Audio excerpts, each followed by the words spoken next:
है स्टूडेंट्स, हमारा chapter decimal आज स्टार्ट हो रहा है। तो अब सबसे पहले हम लोग समझते हैं कि इस चैप्टर में हम लोग क्या पढ़ने वाले हैं। इस क्लास का introduction, comparing decimal, using decimals, addition of number with decimals, subtraction of decimal and हमारा लास्ट में समरी। हम लोगों ने इसमें क्या सीखा। सबसे पहले हम लोग इंट्रोडक्शन समझेंगे, ठीक है। उस वक्त कंपेयरिंग डेसिमल देखते हैं कि हम लोग डेसिमल्स को कैसे कंपेयर करते हैं, डेसिमल होता क्या है, ठीक है। एंड यूजिंग डेसिमल, हम लोग आखिर डेसिमल का इस्तेमाल करके उसका क्या यूज करते हैं, आखिर डेसिमल का इस्तेमाल क्यों करते हैं और हम लोग कहाँ कहाँ इसका इस्तेमाल कर सकते हैं, ठीक है। तो सबसे पहले मैं डेसिमल का आपको एक ब्रीफ इंट्रोडक्शन देने वाला हूँ। देखिए, अब मुझे समझाइए कि कोई एक बच्चा मान लीजिए कि 5 फुट का है या 3 फुट का है, 4 फुट का है, ठीक है, उसकी लंबाई चलिए। लेकिन वहीं एक कोई बच्चा है जो 5 फुट 3 इंच का है, तो भाई इससे कैसे दिखलाया जाए। जब 5 फुट का है उसे तो हम लोगों ने शो कर दिया, जो 5 फुट 3 इंच का है उसको कैसे शो किया जाए, ये तो प्रॉब्लम हो गई। तो अभी तक हम लोगों ने देखा है कि अभी तक हमारे पास natural number, whole number, prime number, सारे नंबर्स हैं। हम लोगों ने सब कुछ सीखा भी है प्रीवियस क्लासेस में, लेकिन कहीं भी इस तरह की प्रोविजन नहीं है कि किसी के पास 7 रुपये है और किसी के पास 9 रुपये 50 पैसे है। तो आखिर इस 50 पैसों के बीच में हम एक गोल सा एक क्या ड्रॉ करते हैं, ठीक है। जब भी हमें कहीं लिखना होता है कि 7 रुपये 20 पैसे, क्योंकि अभी देखिए चलन में 20 पैसे नहीं है, 50 पैसे नहीं है, लेकिन आज से 10 साल 15 साल पहले 50 पैसे 20 पैसे भी चलते थे। तो उस समय के लोग क्या करते थे, 7 रुपये लेके गए, साथ में 20 पैसे भी लेके चले गए। अब तो UPI का ज़माना है, बच्चे हम लोग स्कैन कर लेते हैं, 20 पैसे उसमें भी चले गए। मान लो कि कोई भी चीज़ आपने खरीदा, गैस सिलेंडर हो, 10 रुपये 1000 रुपये 50 पैसे या समथिंग इस तरीके से, तो लोग उसको पॉइंट में हम लोग देते हैं या कन्वर्ट कर लेते हैं। खास करके हाइट मेजरमेंट, ठीक है, पैसे के गिनती और लेंथ मेजरमेंट, वेट मेजरमेंट, हमें सब जगह डेसिमल्स की जरूरत होती है। डेसिमल का मतलब क्या है, देखिए सबसे पहले इसका मतलब समझिए। डेसिमल का मतलब क्या है, डेसिमल का मतलब है 1/, किसी भी पॉइंट, मान लीजिए 10, ठीक ना, दशमलव, जिसे हिंदी में दशमलव कहते हैं। देखिए, किसी भी हिस्से का उसका पार्ट, जैसे कि 100 में या 10 में, ठीक ना, उसे ही हम लोग कहते हैं दशमलव, मीन्स डेसिमल, ठीक है। एक छोटा सा इंट्रोडक्शन था, ज़्यादा हम लोग उतने डीप में नहीं जा रहे, फिर भी ठीक है। अब आइए समझते हैं कि हमारे चैप्टर का शुरुआत कैसे होता है। तो हमारे चैप्टर का शुरुआत होता है, सविता एंड शर्मा जो 2 फ्रेंड्स हैं, ठीक है, they are going to market to buy some stationery item. जो मार्केट जा रही हैं, मार्केट से कुछ स्टेशनरी आइटम, बोले तो किताब कॉपी बुक खरीदने के लिए, ठीक है। Savita said, I have 5 rupees and 75 पैसा। सविता ने बोला कि मेरे पास 5 रुपये हैं और 75 पैसे हैं। चूँकि अभी 75 पैसे चलते नहीं तो नहीं से समझ रहे हो, कोई बात नहीं, धीरे धीरे आप चीज़ों को कोरिलेट करने के लिए सीख जाओगे कि पॉइंट का हमारे लाइफ में डेसिमल का क्या यूज है, ठीक है। शर्मा से, आई हैव 7 रुपीज एंड 50 पैसा। देखिए 50 पैसा भी नहीं चलता, 75 पैसे भी नहीं चलता, मगर हम लोग अभी इस चीज़ को सीख रहे हैं। क्यों सीख रहे हैं कि भविष्य में जब आप मान लीजिए कि कभी दर्जी के पास गए, या आप जीन्स खरीदने के लिए गए या पैंट खरीदने के लिए गए, तो आपकी मान लीजिए कि जीन्स की हाइट है मान लो 16 सेंटीमीटर या 16 मीटर मान लीजिए, ठीक है, 16 मीटर, या आप कहीं भी कुछ भी चॉकलेट है वो, केक हो, कोई भी मीटर यूनिट में ही कन्वर्ट किया जाता है, ठीक है। वहाँ हमें इस डेसिमल का इस्तेमाल पड़ेगा। जैसे देख लीजिए, मान लीजिए कि अभी उसके पास 5 रुपये 75 पैसे हैं, उसे हम लोग कैसे लिख रहे हैं, 5.75, ठीक है। तो 0.75 क्या चला गया, हमारे दशमलव मीन्स डेसिमल में चला गया, ठीक है। अब आ जाइए, Sharma said I have 7 rupees and 50 पैसा, ठीक है। तो इस तरीके से ये लोग मार्केट से कुछ, अब चूँकि उन्होंने इस तरीके से पढ़ा नहीं कि डेसिमल को किस तरीके से लिखा जाता है, उन्होंने उसे रुपए और पैसे में कन्वर्ट कर लिया। लेकिन अगर हम लोग डायरेक्टली इसे देखिए, डायरेक्टली इसे 7.5 या 5.7 जो भी हमारे पास रुपए हैं, उसे हम लोग डायरेक्टली कन्वर्ट कर सकते हैं, ऐड कर सकते हैं, सब्ट्रैक्ट कर सकते हैं। देखिए इसी में आ जाता है कंपेयरिंग ऑफ डेसिमल। हम लोगों ने अभी तक देखा कि कोई भी हमारे पास नंबर था, पहले 1 2 3 4 5 7, अब जैसे मैंने आपके सामने एक नंबर रख दिया है 7.1, ठीक है, और दूसरा नंबर है 7.11, इसे हम पॉइंट कहते हैं या डेसिमल भी कहते हैं, ठीक है। तो 7.1 या 7.1 और एक 7.11। अब ज़रा मुझे इसमें समझाइए कि इन दोनों में से बड़ा कौन है, कोई भी, क्योंकि देखने में तो ये बड़ा लग रहा है भाई, इसके पीछे तो 11 लगा हुआ है, यहाँ 1 लगा हुआ है। तो इसी सब कन्फ्यूजन से समझने के लिए हम लोग इस चैप्टर को पढ़ रहे हैं। देखिए पॉइंट है, ठीक ना, जिससे मैंने अभी इतना बड़ा सा मक्खी जैसा रूप दे दिया है, लेकिन चूंकि आपको दिखेगा नहीं, पॉइंट का मीन्स एकदम छोटा सा होना चाहिए, देख रहे हो, जो दिखे भी नहीं, छोटा सा मतलब डॉट, ठीक है। तो आपको इस तरीके से चीज़ों को कंपेयर करने के लिए सीखना है, ठीक है। अब आइए देखते हैं, हमारे पास दो नंबर है 0.07 and 0.1। Take 2 pieces of square paper of the same size. आप क्या करो, एक बड़ा सा 2 पेज का कटिंग काट लो, ठीक है, divide them into 100 equal parts, सबको 100 इक्वल पार्ट में डिवाइड कर दिया जाए। From 0.07 we have to said 7 part out of 100। चलो भाई, सबसे पहले आप क्या कीजिए कि आप 7 पार्ट्स इसके 100 स्क्वायर या क्यूब टाइप का इस पर शेडिंग मतलब कटिंग कर लीजिए स्केल से रख के, और इसके 7 पार्ट में शेडिंग कर दीजिए, ठीक है, ये शेडिंग हो गए। अब आप देखो कि इस 100 टोटल जो 100 है, ठीक है, उसमें से आपने 7 पार्ट में कवर कर दिया। वहीं पे देख लीजिए एक बड़ा सा फिर से एक बॉक्स बनाइए, उसमें 100 कटिंग फिर से कर दीजिए, और इसमें इस बार क्या कीजिए कि 10 पार्ट में डिवाइड कीजिए। देखिए 1 2 मतलब शेड कीजिए 1 2 3 4 5 6 7 8 9 और 10। आपने 10 पार्ट में कलर कर दिया, तो आपने देखा कि ये जो वैल्यू आया कितना आ गया 1/10। फिर से इसे ध्यान से समझिए, बेसिक है, सबसे पहले अगर आप ये सीख जाते हैं तो आपके लिए समझना आगे आसान होता है। मैं आपको देखिए 0.1, सबसे पहले तो मैं आपको यहाँ बेसिक समझाता हूँ। देखिए कोई भी वैल्यू है, जैसे मान लीजिए कि 2, हम लोग अभी तक समझते आ रहे हैं कि 2 को आप 0 भी लिख सकते हैं, कोई दिक्कत नहीं है। 2 0 ये 20 हो जाता है, तो ए नहीं लिखते हैं, 0 आगे लिख सकते हैं, कोई दिक्कत नहीं, ठीक है भैया। चलो, लेकिन यहाँ कहानी में एक ट्विस्ट है।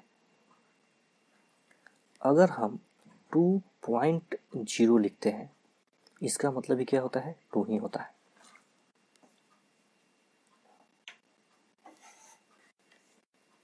ठीक है, इसका मतलब ही 2 ही होता है। तो आखिर ये पॉइंट के बाद हमने इस 0 को कंसीडर क्यों नहीं किया?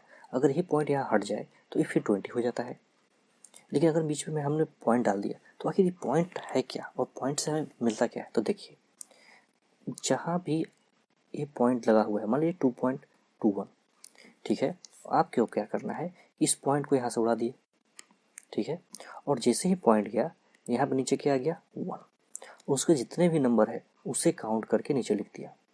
इसे ही कहते हैं कि आपने डेसिमल को फ्रैक्शन में कन्वर्ट कर दिया। लास्ट क्लास में हम लोगों ने फ्रैक्शन सीखा है, ठीक है, वहाँ के कॉन्सेप्ट का हम लोग यहाँ इस्तेमाल करेंगे। जो बच्चों ने फ्रैक्शन नहीं सीखा है कोई बात नहीं, हम लोग फिर से उस चीज़ को ध्यान से देख रहे हैं। देखिए फ्रैक्शन किसे कहते हैं, इसे न्यूमरेटर और इसे डिनोमिनेटर्स कहते हैं, ठीक है। मैं छोटे नंबर से समझाता हूँ, जल्दी समझिएगा।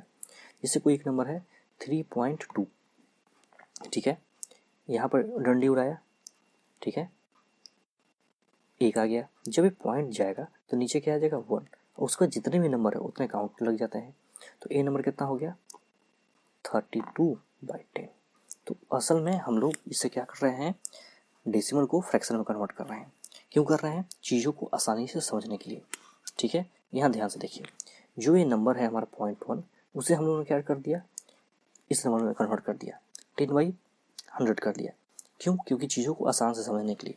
आपको याद होगा हम लोगों ने पहले ही सीखा है कि अगर हम लोग किसी भी नंबर को कंपेयर करते हैं, जैसे कि 7/100 और 10/100, फ्रैक्शन चैप्टर हम लोगों ने सीख लिया है, तो यहाँ हम लोग का एक फ़ायदा है क्या, कि हम लोग जानते हैं कि अगर कोई भी नंबर के नीचे के बेसिस, जिसे हम लोग क्या कहते थे, डिनोमिनेटर्स, ठीक है, अगर डिनोमिनेटर्स अगर सेम है तो हमें क्या करना है, सिर्फ ऊपर के नंबर को ही कंपेयर करना है। उसके बाद देख लेना है कि इन दोनों में से बड़ा कौन है। पता चल गया ये बड़ा है। बड़ा का मतलब जिधर मुंह खुला, तो इसे ही कहते हैं हम लोग डेसिमल। ठीक है, हम लोगों ने डेसिमल से फ्रैक्शन में कन्वर्ट करने के लिए सीख लिया, और अब कंपेयरिंग भी सीख लिया। कैसे सीखा? देखिए, आपके बुक में जो मेथड दिया है इससे भी हम लोग समझ सकते हैं, लेकिन सारे बच्चे इसे जल्दी टेकअप नहीं कर सकते हैं। उसके लिए मैंने क्या किया, आपको इस तरीके से फ्रैक्शन मेथड में कन्वर्ट करके सिखलाया। बुक में भी इसी तरीके से किया है। अब आपको बुक का जल्दी समझ में आएगा। देखिए, उन्होंने क्या किया, इस 0.07 को फ्रैक्शन में ही कन्वर्ट किया है। ठीक है, और इसे भी फ्रैक्शन में कन्वर्ट कर लिया। दोनों के बेसिस को सेम कर लिए, और जब बेस सेम हो जाते हैं तो हमने फ्रैक्शन चैप्टर में समझा है, जब भी बेस सेम होगा तो अब हमें इससे कोई मतलब नहीं है, नीचे इसके बेस से कोई मतलब नहीं है, हम लोग सिर्फ ऊपर के ही नंबर से कंपेरिजन कर लेंगे। देखेंगे कि इन दोनों में से बड़ा कौन निकला, पता चला 10, तो ये बड़ा हो गया। ठीक है, तो अब हमें पता चल गया कि कौन ग्रेटर है इन दोनों में। अब आइए देखिए, let us compare the number. देखिए कितना नज़दीक नंबर है, 32.55 एंड 32.5। चलो भाई इसको देख लेते हैं। 32 है तो 2 नहीं लिखेंगे, 32.55 और क्या भैया 32.5। ये पॉइंट है, ठीक ना, पॉइंट ही आपको समझना है। थोड़ा सा चूँकि डॉट दिखता नहीं जल्दी, तो अब हम क्या करेंगे, देखिए यहाँ से डंडी उड़ाया, कितना गया 1, उसके बाद कितने नंबर है 2 नंबर है। यहाँ से डंडी उड़ाया, कितने नंबर है 1। ठीक है, अरे ये तो नीचे के बेस मिले नहीं, कुछ तो गड़बड़ है दया। अब क्या करो, ऊपर और नीचे दोनों तरफ 10 से मल्टीप्लाई कर दो। ठीक है, तो अब कितना हो गया 3250 ऊपर में, और नीचे में अपना 100 हो गया। ठीक है, अब तो हमारा काम बन गया क्या भाई, दोनों के बेसिस क्या हो गए, सेम हो गए। अब हमें क्या करना है, सिर्फ ऊपर के ही नंबर हमें कंपेयर करने हैं। ठीक है, तो आओ भाई सिर्फ ऊपर के नंबर कंपेयर करते हैं। ऊपर कितने नंबर है 3255, और ये नंबर कितना हो गया 3250। अब हम मिलाते हैं कि इन दोनों में से बड़ा कौन है। देखिए 3 इसमें भी है, 3 इसमें भी है, पता नहीं चल रहा बड़ा कौन है। 2 इसमें भी है, 2 इसमें भी है, पता नहीं चल रहा बड़ा कौन है। 5 इसमें भी है, 5 इसमें भी है, अब तो एकदम पता नहीं चल रहा भाई यहाँ तक तो बड़ा कौन है। लेकिन यहाँ तो 5 है और यहाँ 0, मतलब कि ये बड़ा निकल गया हमारा। क्यों भाई, क्योंकि हम लोग बारी बारी से सारे नंबर को कंपेयर करते हैं। कभी भी 2 नंबर को जब हम लोग मैच करते हैं, देखते हैं इन दोनों में से बड़ा कौन है, तो हम लोग बारी बारी से सारे नंबर को मिलाते हैं।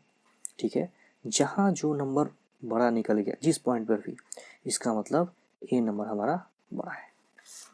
ठीक है, चलिए, तो इस तरीके से हम लोगों ने देख लिया कि कभी भी किसी भी नंबर को हमें कंपेयर करना है। तो अब देखिए बुक में इस तरीके से एक लेंथी मेथड दिया है, ठीक ना, आप इसमें कंफ्यूज हो जाओगे समझने के लिए, तो इससे भी मैं समझा दूंगा आपको, जो कि समझाऊंगा ही, मगर आपको ये बताओ कि आपको ये समझ में आया कि नहीं। ठीक है, आप वीडियो एक बार 2 बार चला के देख लीजिएगा, इस पॉइंट को अगर रिवाइज करके भी देख लीजिएगा। अगर समझ में नहीं आता तो डाउट सेक्शन में नीचे आप कमेंट कर सकते हो, मैं आपको उसमें समझा दूंगा। लेकिन आप इसे ध्यान से देखिए, मैंने इसमें कुछ नया नहीं किया है, आपके ही प्रॉपर्टी का इस्तेमाल किया है जो फ्रैक्शन में हम लोगों ने पढ़ लिया है। जिन बच्चों ने नहीं पढ़ा है एक बार उनके लिए फिर से, कि जब भी बेसिस नीचे के किसी भी नंबर या फ्रैक्शन के बेस या डिनोमिनेटर, ठीक है, ऊपर वाले को क्या कहते हैं न्यूमरेटर। ठीक है, तो अगर डिनोमिनेटर जब भी सेम हो जाते हैं, हम क्या कंपेयर करते हैं, सिर्फ ऊपर के न्यूमरेटर को। ठीक है, उससे हमें हमारा नंबर मिल जाता है। चलिए, यहाँ भी वही क्या है, देखिए 32 क्या है हमारा होल नंबर, तो होल को एक तरफ लिख दिया। जो एक 5 है उसके नीचे 10 और दूसरा 5 है उसके नीचे 100, जो जितना डेसिमल से दूर होते चला जाएगा। देखिए रूल नंबर, और एक डेसिमल बनाया मान लीजिए 32, इस तरीके से बोलने का तरीका देखिए, इसको देखिए मान लीजिए कि 13.25 नहीं बोलेंगे, इससे बोलेंगे 13.25। कभी भी डेसिमल के बाद के नंबर को हमेशा एक नंबर बोला जाता है, ना कि एक साथ पूरे नंबर को। जिससे मान लीजिए कि हाँ 251 रहे तो इसीलिए नहीं बोल देंगे 251, नहीं, आप बोलेंगे 13, चूँकि इधर है तो इसे हम पूरा बोलेंगे, इसे 13 नहीं बोलेंगे, इसे बोलेंगे 13251। ठीक है, जैसे कि एक एग्जाम्पल और 82.43। तो जब भी नंबर हो 82, हम लोग 82 पूरा पढ़ेंगे, और 43 क्या करेंगे, 43। तो ये हो गया डेसिमल को पढ़ने का तरीका। ठीक है, अगर कोई बच्चा जानता है नहीं जानता है कोई बात नहीं। ठीक है, अब आ जाइए, इस मेथड को भी मैं समझा रहा था कि जब भी आप डेसिमल से जितना दूर चले जाओगे, जैसे 1 2 5 8 है, मान लीजिए कि यहाँ 3 है, ये हमारा डॉट है। ठीक है, अब देखिए एक आ गया, जब डेसिमल उड़ा, एक डिजिट, दूसरा डिजिट, तीसरा डिजिट, एक चौथा डिजिट, 4 जीरो हो गए। जितने आप डेसिमल से दूर चले जाओगे उतना ही नीचे में आपका जीरो बढ़ते चले जाएंगे। ठीक है, चलिए आज इसको यहीं तक रखते, ब्रीफ डिस्कशन था। नेक्स्ट क्लास में, अगले क्लास में हम लोग इस दोनों में से देख लेंगे, क्योंकि अब अभी तक मैंने आपको समझा दिया है तो समझ में आपको आ ही गया होगा, लेकिन फिर भी नेक्स्ट क्लास में हम लोग इसे सॉल्व करेंगे और रहा आपका एक्सरसाइज उसे सॉल्व करेंगे। ठीक है, अभी और भी इसमें चैप्टर्स आने बाकी हैं और भी क्लासेस आएंगे। थैंक्स फॉर वॉचिंग, और अच्छे तरीके से प्रैक्टिस कीजिए। बेसिक्स मैंने क्लियर कर दिया है, आप चाहे तो इस पर से भी कुछ कुछ सवाल आप बनाना शुरू कर सकते हो। चलिए।